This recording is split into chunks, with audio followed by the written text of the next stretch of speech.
Welcome, everybody, to the AltAccountant podcast. My name is Hector Garcia, CPA and business advisor. Today, I'm joined by my friend, Mike Michalowicz. Mike, how you doing, man? I'm doing okay. How are you doing?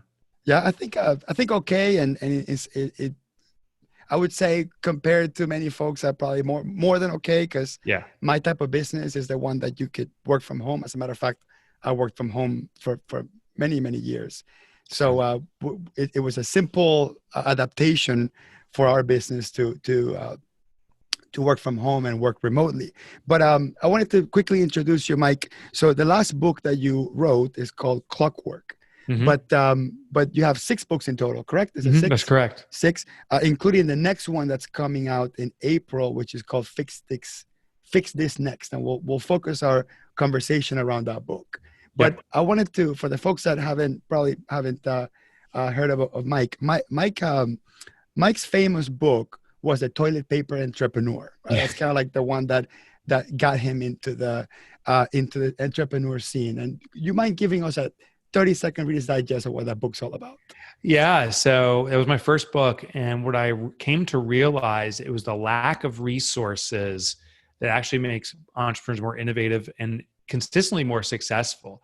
The lack of contacts, the lack of money, the lack of education and experience. And so I explained that book is how to leverage that to break the industry standards and the norms and grow a successful business. And then since then, I've written, 5 more books, Profit First being my most popular.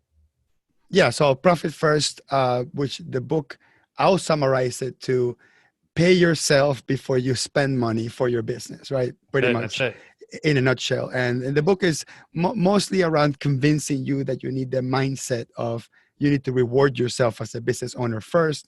And the mechanism of paying yourself could be tucking the money away. It could be paying yourself a salary. It could be transferring it to your personal account. In other words, and you have the best analogy, which is the toothpaste analogy, right? Yeah. When I every time I hear it, it's just so true. When your toothpaste is full, you put as much as it comes out when you squeeze it, and Right. if some falls in the floor or in the sink, you get rid of it. And then when you're down to the last drop, you squeeze the heck out of it. You're more conservative with the usage of it. If it falls in the sink, you actually scrape it off with your Right. toothbrush. So when there's less for you to consume, you will consume less. And a lot of entrepreneurs have the problem where when they're successful, when they're making money, when they see that cash flow coming in, they don't have that mentality of conservatism, of saving, and Right. because everything's looking good. And the problem is, there's usually cycles, right? And then the coronavirus economic principle economic issue. It's a huge cycle, unprecedented. Nobody could prepare for it. Yeah. But every business owner needs to prepare to any sort of down cycle. So that's the segue to your book, which is Fix This Next. So give us a Reader's Digest version of that one. Yeah. So Fix This Next, I wrote, ironically, I started writing it 5 years ago, but I wrote it to manage business crisis. And what happens is when a business is struggling, and there's 2 forms of crisis. There's what's called micro crisis. A competitor comes up and starts taking competition, employee leaves, something like that. But there's also macro crisis. Macro crisis is a fundamental shift in the economy around us that then influences small business. We are having the most macro of macro crises right now. So I wrote this book to navigate it because how most people respond is by doing desperate actions, by over responding in certain areas and under responding in others. Many people are jumping toward loans and borrowing money without really the consideration of why do you need that loan in the first place? There's got to be a fundamental flaw and not fixing a part of their business, just delaying that pain a few months because they got a loan, and then the business is going to hit a cliff that could be unrecoverable. So how do you navigate this? Well, it's by being analytical, and that can get overwhelming. So in Fix This Next, I introduce a concept I call the business hierarchy of needs. Every business, if you peel back the skin of humanity or business, we're the same. All people are the same. If we peel back the skin for me or you, we'll find that our biology is the same. Like if a doctor had to conduct an operation because I had a heart attack, the doctor wouldn't look at me and say, "Oh, you're probably unique. Is your heart in your foot? Do you keep it in your neck?" It always is in the chest. Well, in business, if we peel back the skin, our businesses, the essence of them are identical. So what are those specific needs when we have to do triage, when we have to fix things, where should we be looking in the corporate body? That's the business hierarchy of needs. And I hope it's just a simple tool. It usually takes less than a minute to analyze what your business needs from you next. You address it. Once that's resolved, you go through this analysis again, pick the next fix, and you repeat this process, and you march forward out of the challenges that we're facing right now. And your mantra has always been to fix entrepreneurial poverty, right? Did I say it correctly? Right. And why do you think entrepreneurs are poor? And I don't just mean financially, but in all so many aspects, right? So many aspects, yeah. So it's funny. So here's what I'll define entrepreneurial poverty is the day, Hector, you started your business, or I, or anyone, our friends who don't know what we're doing, they have a vision of what we are experiencing, that we're immediately wealthy, that we can work any hours we want. We have a money-making machine while we sit on the beach drinking, margaritas. The reality is entrepreneurs as a community work their tail off. They have no extra time, and they're financially impoverished, among other forms. That gap is what I call entrepreneurial poverty. And I'm devoted to closing it. I believe the reality should be where business owners are financially successful, where they have the time they want, so they're not time impoverished, where they're contributors to their community. Small businesses are the backbone of our economy. The craziest thing is right now with the recession that's been invoked by COVID, the world just punched us right in the face. We have a bloody nose and a black eye. And as we got this stunning punch, in the same breath, the world is saying, and I need you more than ever. I need small business to save our economy, because otherwise we're done. And so that gap of entrepreneurial poverty is what I'm vehement about closing, of making entrepreneurs successful. And we need it more now than ever. So that's what I'm doing. Absolutely. And obviously the colossal pumpkin, what was the name of the pumpkin plan is one of my books. The pumpkin plan. The nice thing about your books is that if you actually take all the books together, they kind of tell a story. Yeah. All the things that business owners need to be thinking about, right? So we have to be thinking about profit first and talking money for ourselves first. We have to think about the colossal pumpkin, or the pumpkin plan, which means to focus and specialize, and to do one thing really, really, really, really well, so you can stand out above the crowd. And then you have Surge, and tell us a little bit about Surge. Yeah, so Surge is a book about capturing momentum. And this book is becoming applicable in a big way right now, because every market shifts. And when customer demand changes, the question is, what do we need to do to get in front of the change? Many businesses are trying to react, and reacting, while it can be of service, it may be too late. If a customer need moves here, it's really anticipating the needs they have and getting in front of it. The people who anticipated masks that you have to wear now publicly and being mandated is making a lot of money right now. A friend of mine was in hand sanitizers and got hand sanitization 3 or 4 months ago, effectively, not because of COVID, just they saw the opportunity and the growing demand there. Well, they're in the perfect position. So the question is, how do you calculate that? How do you get right in front of demand and supply to it? Because then marketing becomes irrelevant. You have the thing that people need. That's the need. That's the best marketing in the world. So that's what Surge is getting in front of demand. Right. Because most business owners are so in the weeds of putting out fires every day that they don't have time to slow things down and just observe. Observe what are other industries doing.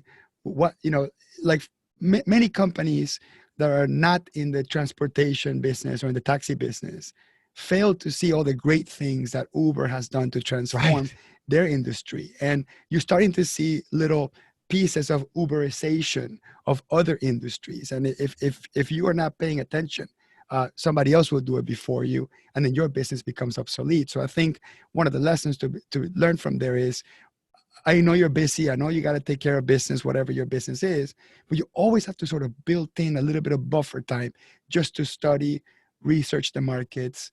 And like you say, how do you time it? How do you see the trends? And trends are not just to get into the market, also to get out of a totally market, right? Yeah.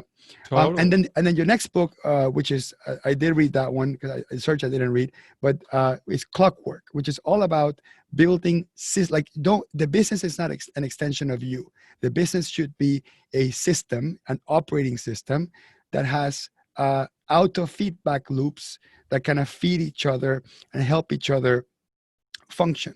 So building a business that's a bit more automatic. So tell us a little bit about that. Yeah. So, a common thing I heard from entrepreneurs is I don't have time to build systems or to develop systems. And the realization was our businesses have all the systems in the world already created. It's just in our mind. So we're already doing the process. It's just, we just do it out of routine. So it's not about creating systems as much as extracting them. And I proposed a new or a modernized version of SOPs. SOPs where we painstakingly document stuff. And those are difficult to create because they're so time consuming, but people really generally don't consume them. Maybe you like to flip through manuals. New version is video and recordings. So we actually can capture processes using Loom and different tools like that, and then deliver it to our employees. And then the little trick here is once the employee is doing the process, to have them create another video explaining the process, because ultimately the teacher is the greatest student. So if someone can teach the process, they've proven they've mastered the process. That's a little part of it. And ultimately, Clockwork is about organizational efficiency, getting the different elements of our business to work in synchronicity to really move the business forward consistently and extract the owner from the necessity to do work. You still have the option if that gives you joy, but not the necessity to support the business. Right. And get rid of the silo mentality, right? Where that's not my job, that's not my Totally, department, right? Where you have different people with different functions and the accountant and the salesperson, because intrinsically they don't really do work together. They're kind of like in their own little world. And the one person is not paying attention to what the other person can do that can affect each other's work. So I think that's right. another kind of disease that we have usually the smaller businesses that have 4 to 5 employees. Typically don't worry about that too much because everybody does everything. But once you get to a certain size and you insert some bureaucracy into the system, which is really meant to build some controls, which I'm an accountant, so I'm for controls. The problem is you create so many controls that the business acts like 10 different departments, and it doesn't focus on the one thing the business should be focusing on, which is satisfying the customer. So now that we have plugged all your books, Mike, and I'll send me the royalty check afterwards. Let's talk about this resource that you created, which I love. Yeah. Let me share put it on the the screen real quick. I have a printout of it here too. Yeah, perfect. So this is called Recession Response. And for the people that are listening to the podcast only, they're not watching the YouTube version of the video, it's basically, it's 4, you call it 5 quadrants, but it's really 4 quadrants, which is cash flow, strategic planning, debt management, and accounting and tax. Right. So let's go through all of them, Mike. Yeah. So, this document is what do we do in times of crisis? And so I set up a domain, recessionresponse.com, and you can get this, but I'll go through it super quickly. And the little checkpoints here. First of all, in cash flow, I talk about the cancel the no low benefit expenses. Hopefully many businesses have done this already, but if you haven't, right now it is so important to control cash outflow as you try to maximize cash inflow. Because if your outflow sustains and your inflow drops, your business is going to be cash desperate very quickly. And probably as we're listening to, some businesses have already been compromised or failed because of this. One little hack in here is to we call reissue your credit and debit cards. So what I mean by this is you can call your credit card and debit company and say, please get me new cards. Don't cancel my credit cards. I don't want to cancel that. I still want the access to them, but reissue them. And also ask that no subscriptions are transferred over. And the idea here is under duress, there's so many things we need to do in our business that and so many costs that are coming through and we're not even paying attention to. By reissuing the cards, all of those recurring costs and people hitting our cards, now they'll reach out to us. We'll get an email or they'll call us and say, hey, we can't process your card. So now you can be very selective in what you sustain. I did this myself immediately. And sure enough, I had a recurring cost for a gym membership I didn't even realize I had anymore. That was years ago. So there could be these like hanging expenses that you're not benefiting from. I also talk about the business owner's personal income tax. Their personal credit. When it comes to future loans and stuff, especially for small business, the most important credit stability that an organization wants to see is the owner themselves, the person behind it, because you may have to do a personal guarantee. So I'm not saying try to compromise either, but if you have to compromise the invoice payments by your company versus yourself, it's the company that actually you want to throttle down. Your credit score is most important. And negotiate. Let's unpack that for a second. So if you had the choice to pay your personal mortgage on time today versus paying your best vendor for your business today, you should pay the mortgage, because if you're late with your mortgage, it will hit your credit immediately. Now, the drawback is if you don't pay your vendor, your favorite vendor, your best vendor, is you may not get the supply. So you have to manage it with tact. But most of the times, vendors are open to negotiation, where a bank is not open to not dinging your credit. Right. That's exactly right. So, of course, this isn't a hard, fast rule, but we do want to really protect your personal credit. That's what you're going to, future loans and needs are going to be based upon that more than anything. So that's a great point. And then in the increased cash flow, you can renegotiate credit cards and stuff. So one thing is you can offer new terms. This is for inbound cash flow. So you could, if you've never collected credit cards in the past, this may be the time to implement that. ACH transfers, 0% financing. There's firms out there that do it. I can't remember the names of these companies, but you can just type in, 0% financing offers.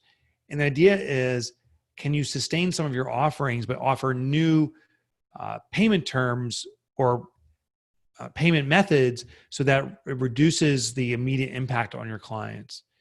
One thing I wanted to share was this concept I talked about, the borrower-lender matrix. And this is something super important. I have this graphic. I have it here so I can hold it to the screen. But I have this on the recessionresponsepage.com. And you'll see it on the vertical axis. It says sense of obligation. On the horizontal axis, it says time. And you can see that the lender sense of obligation increases and the borrower sense of obligation decreases over time. And simply what this means is, Hector, if I borrow $100 from you, for example, immediately as the borrower, I'll be so grateful. Hey, thanks for lending me that money. You as the lender will say, hey, it's $100, no worries. I know you need the money. So my sense of obligation as a borrower is high. The lender's sense of obligation is low. But as time goes on, it actually reverses. Time goes on, I'm like, it's $100. Hector, he doesn't need that money anyway. He doesn't care about it. I got other things to focus on. And I start feeling less and less obligated to pay it back. But you as a lender says, wow, months have passed by. Why isn't my paying back? And your sense of obligation heightens. When they cross over and the lender's obligation is higher than the borrower's, that's when we run at risk of not collecting. So there's a real simple method is with your clients right now, if they owe you money, don't worry about paying any of it. Keep them paying a portion of it. Maybe they can't afford to pay the entire bill, but have them pay a small tranche. There's an example. A few years ago, I worked with a client.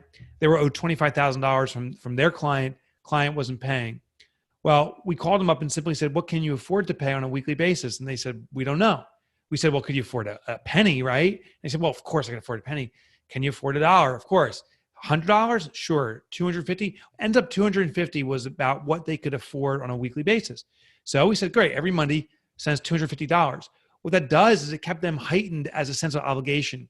The payments were recurring, so they always thought of us in the forefront of their mind. And when they had more money in the certain tranches, they would pay us first. We're able to recoup the entire $25,000 within, it took us about a year, but the years prior had been sitting trying to get that $125,000 in one tranche, never happened. So that's a technique you can use there, the what can you afford technique. So there's more in the cash flow, but I think that's the quick tips there. Maybe we want to jump over to strategic planning. Let's talk about, let's do strategic planning. Yeah. Okay. That's on this checklist too. We got to get into regular weekly or biweekly communication with our financial experts. Entrepreneurs are known not for their financials typically. We are known for our ability to sell, our belief in our product. So this is where I get on the phone with my bookkeeper and accountant. We do it weekly and just say, checking in, is there any anomalies in the numbers? Interpret our numbers for us and tell us what's going on. It's allowing us to be far more proactive or in short terms, reactive to what's the situation that's happening. Before we were, talking once every couple of months, just how's life going type thing. But now it's actively, are there any products that are underperforming or performing better, and we're adjusting accordingly. And then in regards to that communication, the last check on that maintenance list is our own clients. We need to amplify our communication with our clients, but in smaller pieces. And that's the mistake people are making. With the crisis going on, realize your clients are under tremendous stress.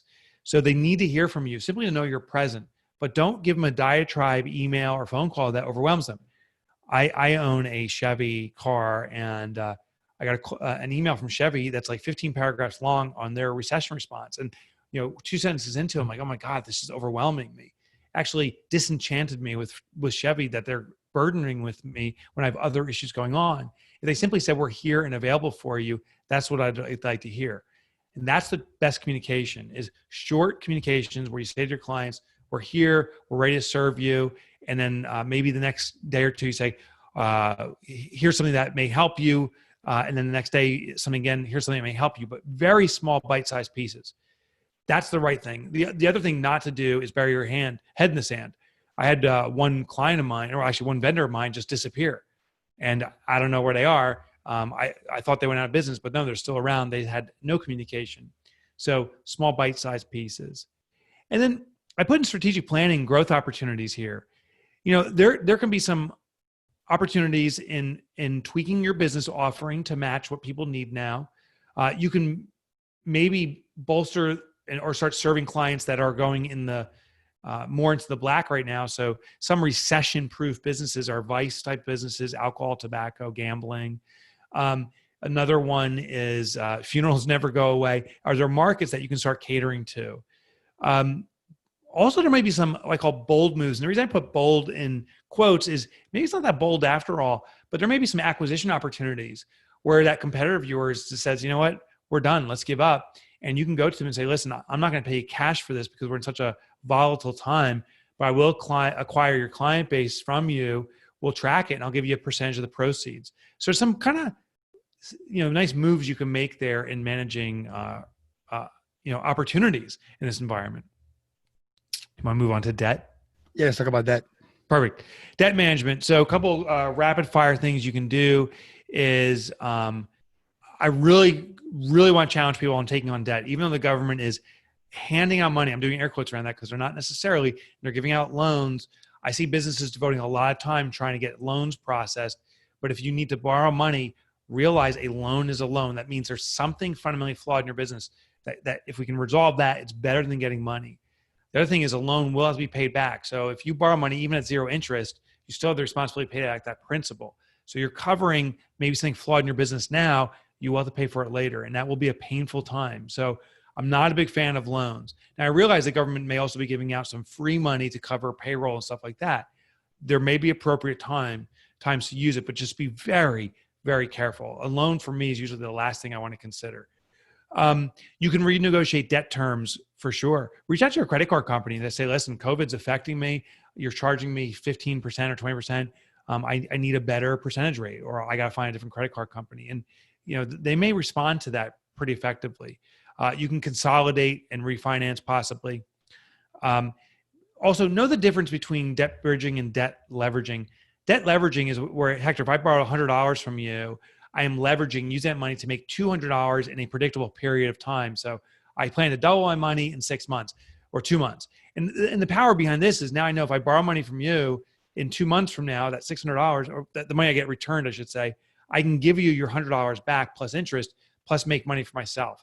That's debt leveraging, where there's a predictable return on money. Debt bridging is where we borrow money to cover a period of time, a gap of income. Problem, and that's what most businesses are trying to do right now, is called a debt bridge. The risk is we don't know how far this bridge needs to go, and therefore it can collapse under itself. If you borrow money to cover a 2 or 3 week gap, that's manageable. But if we're talking a 2 or 3 month gap, that starts getting a little bit dangerous. If we're talking about a 2 or 3 year gap, that could put businesses in real trouble. So make sure if you do borrow money, there's a predictable period of time where you can remunerate the lender, regardless of who it is. And then moving on to accounting, one real simple strategy, but powerful, is in your accounting system, set up an account for COVID. And any COVID expenses you incur, tracking your accounting system, cleaning supplies. We had to buy equipment for our team to work remotely. We're conducting specialized emergency meetings for our team that we have to pay for. We're tracking that all in the COVID category. And the power is if there is a reimbursement for these expenses by the government or some kind of insurance, now you have that money allocated. You can peel it out and show it to get your reimbursement. Or more likely in the future, if you ever try to acquire a new loan or maybe sell your business, you can do a recast and show what expenses you were incurring to sustain your business during this period of time and pull that out and show the real expenses should that not happened and put you in a more favorable position for loans and so forth. Those are called extraordinary expenses in the accounting Exactly. world. Yeah, absolutely. Exactly. And so I would just label that extraordinary cost as a COVID cost. And then the last thing I want to share is in the tax area. Taxes are being deferred. It doesn't mean that they're being canceled. And I think some small business owners are getting confused. The April 15th has been moved to July 15th now. But in June 15th, those taxes haven't been pushed back. So those are still due. So get ready for a double hit. You're going to get the June 15th taxes, which if your business slowed down will be smaller, but still you're going to have June 15th taxes and now July 15th taxes. So what we're telling our clients is when the April 15th taxes come, make a payment of those taxes. Now, I'm not saying send it to the government. I'm just saying have a bank account where you allocate the money to. So you transfer that tax money in and it just sits there and waits. This way, you're still holding the money, but you're not using it for a different purpose because when those taxes are due to the government, you're going to have to pay them. So that's just a little sampling. I have a full checklist on recessionresponse.com, but I think that's just a powerful little to-do list that listeners can use right now.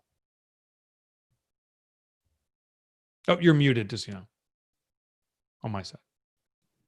That was great, Mike. So quick recap here. So for cash flow, what you want to do is you want to change your credit card number so none of the automatic charges automatically happen. And right. If you don't miss them, that means you didn't need them in the first place. Obviously, be careful with vendors that you have terms that if you can't make the payment, you get charged some sort of fee. So you want to be careful about those. Right. Call your vendors. Tell them, hey, something's going on here in our business. What programs do you have? What can you do for me? Try to extend those terms. If you have option to a 0% credit card, move some of that money to a 0% credit card, but be aware that when that 12 months is over, those things jump to 30% or something like that. So only if you can foresee being able to pay them off. Give your customers the option to pay financed, but through a third-party finance. They're going to take a big chunk of the deal, 15, 20%, but it gives your customers total flexibility to pay in monthly or whatever, and you get paid the entire thing up front minus their fee. And then you talked about if you're a small business owner, you need to be talking to your accountant, your financial professionals, your bookkeepers, weekly or biweekly if possible, because by the time X amount of time goes by, it might be too late to be able to react or proactively make decisions on that moving forward. Make a deep analysis of what's selling, what's not selling, and focus on the high margin products. Have a concise, useful, value-adding communication strategy with your customers. Don't send them an email and explain to them how COVID works, because we're kind of pretty much tired of that. Figured out. Yeah. If you were a specialist, if you were specializing in the type of business that's being heavily affected by COVID or at any point in the future, any sort of recession, any problems, start thinking about having some lateral specialties, right? That can be your backup when something happens. For debt management, you just call your vendors, call your credit card companies, call your mortgage company and say, hey, what programs do you have? How can you help me? You'll be surprised on how they can come in and they can help you. For accounting, account for your extraordinary expenses, just in case there's an insurance policy or a government program that allows you to finance that or reimburse for that, or 2-3 years from now when you're back in business and people are retroactively looking at a really bad year of 2020, you can extract that number from your financials and you're not judged upon that. Maximize the extension of the taxes so you can have possibly a little bit more cash flow, but tuck the money away, or at least most of the money away, so you don't get surprised or get hit when the money comes in. That's the stuff that I heard, Mike. I think it was a great tips. I think that if you put together, if you actually implement 2 or 3 of these, you don't have to do all of them. That would give you some immediate relief. So, Mike, how can people get in contact with you or learn more about what you do? Yeah. So the new book called Fix This Next has that compass I was telling you about. You can go to fixthisnext.com. And what we just activated is a evaluation. So it's totally free. You can evaluate your business in less than 5 minutes and it'll pinpoint what you need to work on. No download or anything. It just presents on the screen. So fixthisnext.com. And more information about me is at mikemichalowicz.com. But the shortcut to get there is Mike Motorbike, as in a motorcycle, MikeMotorbike.com, nickname from high school. And you can find tons of resources I also have there. Awesome, Mike. Let's just close it with this. What is the best business advice that you have received? Always listen to wallets. So, it's easy to listen to words, and I trusted words in the past, but it's really the action of the customers. So watch their wallets. If they're not spending, they're demonstrating that they don't value what your current offer is. But when you adjust and they start spending, they're valuing your new offer. So start testing things out and watch the wallets. Thank you very much, Mike. Thank you, Hector. Good seeing you, man. Likewise.